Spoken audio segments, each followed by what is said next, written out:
Channel name is horror night videos. Subscribe करें और देखें एक दिल दहला देने वाली हॉरर स्टोरी। बिना घबराए बेल आइकन प्रेस करना ना भूलें। इस कहानी के लेखक हैं संजय कामले। रात के अंधेरे में शहर की जगह चौध भरी आवाजाही से वो बाइक निकल था। कल दिवाली होने की वजह से लोग की भीड़ खरीदारी करने निकली थी। लोगों ने अपने घरों के बाहर छोटे छोटे दीपक जलाए थे, पर चारों ओर फैले उस खुशी के माहौल से वह दिल में दर्द लेकर सब कुछ पीछे छोड़ते हुए जा रहा था। उसकी तेज रफ्तार मोटरसाइकिल अब गहरे अंधेरे से गुजरने वाली उस सुनसान सड़क पर चलने लगी। मोटरसाइकिल के हेडलाइट की रोशनी रात के घोप अंधेरे को चीरती हुई आगे बढ़ रही थी। शहर काफी पीछे छूट गया था। बाइक पर बैठा वो लड़का कुछ मायूस लग रहा था। शायद कोई बात थी जो उसे मन ही मन खाए जा रही थी। उसकी पीठ पर एक बैग लदी हुई थी। मोटरसाइकिल की तेजी से घूमने वाले पहियों की तरह उसके दिमाग में भी कहीं ऐसे ख्याल घूमते हुए उसे तकलीफ दे रहे थे। बीती उन घटनाओं का उसके दिल पर काफी गहरा असर हुआ था।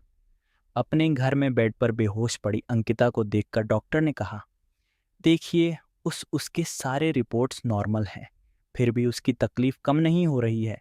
उसके पेट में जानलेवा दर्द हो रहा है। मतलब ऐसा उसका कहना है। उसे अस्पताल में भर्ती कराना होगा ताकि हम जान सके कि उसे हो क्या रहा है या कोई दिमागी बीमारी है। डॉक्टर की बात सुनकर माँ बाप की तरह अंकिता के बेड के पास खड़ा वह भी परेशान हो गया। गाड़ी की रफ्तार जरा भी कम किए बगैर वो उस खाली पड़ी सुनसान सड़क से गुजरने लगा। उसकी आंखें नम हो गई थीं। अपनी केबिन के अंदर कुर्सी पर बैठे डॉक्टर साहब ने सामने बैठे माँ बाप से कहा, हमने हर मुमकिन कोशिश करके देख लिया है, पर नतीजा आपके सामने है। डॉक्टर की तरफ देखकर माँ ने पूछा, आपने कहा था कि उसे अस्पताल में भर्ती करने के बाद कुछ पता चलेगा, पर उसकी हालत दिनों दिन बद से बदतर होती जा रही है। मेरे ख्याल से अंकिता को पागल खाने भेजना पड़ेगा। अंधेरे को चीरती उसकी तेज रफ्तार मोटरसाइकिल की रोशनी में सुनसान और भयावह नजर आने वाली सड़क पर टकी उसकी आंखें नम हो गई थीं। उसके दिमाग में डॉक्टर की वह बात किसी कील की तरह छप रही थी। अंकिता को पागल खाने भेजना पड़ेगा। वह पूरी तरीके से पागल हो चुकी है। एक पागल उन दिल को छेड़ देने वाले नुकीले शब्दों ने उसके दिमाग में जैसे एक कोहराम मचा दिया था। मेंटल हॉस्पिटल के कमरे में एक बेड से बंदी अंकिता का चीखना चिल्लाना, रोना बिलख, दर्द से तड़पना, अपने चेहरों को नाखूनों से खरोचकर खून निकालकर जोर जोर से हंसना, सब दिमाग को जैसे कुरेद रहा था। काली सड़क पर वो अपनी बाइक के साथ घसीटते हुए कुछ दूरी पर जा रुका और सब कुछ शांत हो गया। कुछ पल वो वैसे ही जमीन पर पड़ा रहा। जमीन पर पड़े उसे अपने बचपन की वह घटना याद आ गई। माँ, देखो भैया साइकिल से गिर गए। घर के आंगन में साइकिल से गिरे भाई को उठाने के लिए अंकिता दौड़ती हुई उसके पास गई। उसके हाथ पर थोड़ी सी खरोच आई थी, पर उस जख्म को सहला हुए अंकिता खुद ही रोने लगी। अरे पागल, चोट मेरे हाथ पर लगी है और दर्द तुम्हें हो रहा है। पर बिना कुछ बोले जमीन पर गिरे अपने भाई को संभालते हुए वह घर के अंदर ले आई। अपने भाई के लिए उसका प्यार देखकर माँ का दिल भी भर आया। उस दिन अंकिता की नम आंखें अभी भी उसकी नज़रों के सामने से हट नहीं रही थी। गाड़ी से गिरने की वजह से उसके जिस्म में काफ़ी चोटें आई थीं। खून निकल रहा था, दर्द हो रहा था, पर उसे संभालने के लिए आज उसकी बहन साथ नहीं थी। खुद को संभालते हुए वो खड़ा हो गया और उसने मुड़कर देखा तो कोई नहीं था। जैसे तैसे वह खड़ा हो गया और उसे कुछ याद आ गया। मेरी बैग। उसने ज़मीन पर चारों ओर नज़रें घुमाकर देखा तो बैग सड़क के किनारे पड़ी थी और वहीं पास में अस्थियों का कलश। अस्थियों का कलश देखते ही उसकी आंखों से आंसू छलकने लगे और डॉक्टर की बात याद आ गई। उसकी हालत देखकर हमने उसे शॉक ट्रीटमेंट देने का फैसला किया है। उस पर माँ ने पूछा, मेरी बेटी काफ़ी कमज़ोर हो चुकी है, आपके शॉर्ट ट्रीटमेंट के बाद क्या वह जिंदा रह पाएगी? अपने आंसू पोंछकर उसने अस्थियों का कलश उठाया और बैग में रखकर दोबारा पीठ पर लाद दिया। जमीन पर पड़ी बाइक उठाकर दोबारा बाइक शुरू करने लगा, पर वह शुरू नहीं हो रही थी। वह किक मारने लगा, पर गाड़ी शुरू होने का नाम ही नहीं ले रही थी। क्या हुआ? देखो ना भैया, मेरी एक्टिवा स्टार्ट नहीं हो रही है। अंकिता लगातार स्टार्टर लगा रही थी। उसकी सहेली प्रिया और अंकिता दोनों फिल्म देखने जा रही थीं।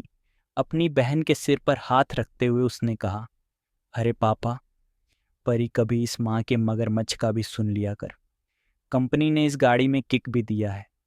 तभी पीछे खड़े पापा ने जरा गुस्सैल आवाज में कहा, तुम्हारी वजह से मैं इसे जाने की इजाज़त दे रहा हूँ, पर रात होने से पहले इसे घर आना होगा, वरना। पापा की तरफ देखते हुए उसने कहा, पापा, अब वह छोटी बच्ची थोड़ी है, उसे भी अपनी ज़िंदगी जीने का हक है। कब तक हम उस पर अपने विचार थोप। लेकिन बाहर की दुनिया देख रहे हो ना, आजकल क्या क्या कानों पर पड़ रहा है। लोग किस हद तक जा रहे हैं। कितना खतरा है पापा। ये दुनिया हम लोगों से ही बनती है। जो लड़की मेरे लिए बहन है, किसी के लिए सिर्फ एक लड़की है, तो किसी के लिए एक खूबसूरत जिस्म। सच कहूँ तो उन लोगों का डर उसके लिए सबसे बड़ा खतरा है, और मैं नहीं चाहता कि मेरी बहन को कोई डरपोक कहे। गाड़ी शुरू हो गई। हेडलाइट शुरू करके वो दोबारा उस सुनसान सड़क पर उसी स्पीड से चलने लगा। काफ़ी खुशहाल और अच्छी फैमिली थी उसकी। बाप और एक छोटी बहन जो मेडिकल कॉलेज के लास्ट ईयर में पढ़ रही थी, तो वह भी पढ़ाई पूरी करके मैकेनिक का काम सीख रहा था। ऐसे ही एक रात वह काम पर था। काम ज़्यादा होने के कारण पिछले कई दिनों से उसे घर जाने में देर होती थी। रात के करीब 10 बजे होंगे, तभी उसके मोबाइल की रिंग हुई। उसने फ़ोन उठाया तो उसकी माँ की कांपती हुई आवाज़ गानों पर पड़ी, बेटा जल्दी घर आ जाओ अंकिता। माँ की आवाज़ उसके दिल को चीरती हुई निक गई। उसने झट से अपनी बाइक निकाली और घर के लिए निकला। मन में अजीब अजीब ख्याल आ रहे थे। कुछ ही देर में वह घर पहुंचा। दरवाजे से अंदर दाखिल हुआ। अंकिता सोफे पर बेहोश पड़ी थी। माँ उसके पास बैठे डर से कांप रही थी, और पापा उसके फैमिली डॉक्टर से बात कर रहे थे। देखिए, मैंने इसे इंजेक्शन दिया है, अगर कुछ प्रॉब्लम हो जाए तो मुझे फ़ोन कर देना। इतना कहकर वे चले गए। उसने अपनी बहन के सिरने बैठी डरी सहमी अपनी माँ से पूछा, माँ क्या बात है माँ? कुछ बोलने की हालत में नहीं थी। पास खड़े पापा ने कहा, कोई घबराने वाली बात नहीं, उसे अचानक चक्कर सा आ गया था। माँ ने पापा की ओर हैरानी से देखा। शायद बात कुछ और थी। उसकी नज़र कमरे के बाहर फर्श पर दुबक कर बैठी उनकी पालतू बिल्ली पर गई। वह काली बिल्ली बेहोश पड़ी। अंकिता को लगातार घूरे जा रही थी। रात के करीब 2 बजने को थे। अपनी बहन की हालत उसे देखी नहीं जा रही थी। उसके दिल में बुरे ख्यालों ने घर कर लिया था। आंखें बंद करके वो बेड पर पड़ा रहा कि तभी किसी के सिसकियों की आवाज़ कानों पर पड़ी, और डर के कारण मानो उसके दिल की धड़कन ही रुक गई। उसने लाइट लगाई और अंकिता के कमरे की तरफ बढ़ने लगा। उसने दरवाज़ा खोला, पर दरवाज़ा तो खुला ही था। दरवाजे से अंदर झांक कर देखा तो अंदर गहरा अंधेरा फैला हुआ था, लेकिन अब वह आवाज़ आनी बंद हो गई थी। उसने लाइट का बटन ऑन किया और पूरे कमरे में नज़रें घुमाकर देखा। एक गहरा सन्नाटा चारों ओर पसरा हुआ था, और अंकिता वह कमरे के कोने में खड़ी दीवार को अपने नाखूनों से कुरेद रही थी। कमर तक लंबे उसके खुले बाल बिल्कुल बेजान नजर आ रहे थे। अपने बेटे की आवाज़ सुनकर उसके माँ बाप भी कमरे के बाहर आकर खड़े हो गए थे। अंकिता अभी भी रोते हुए सिसकियां ले रही थी।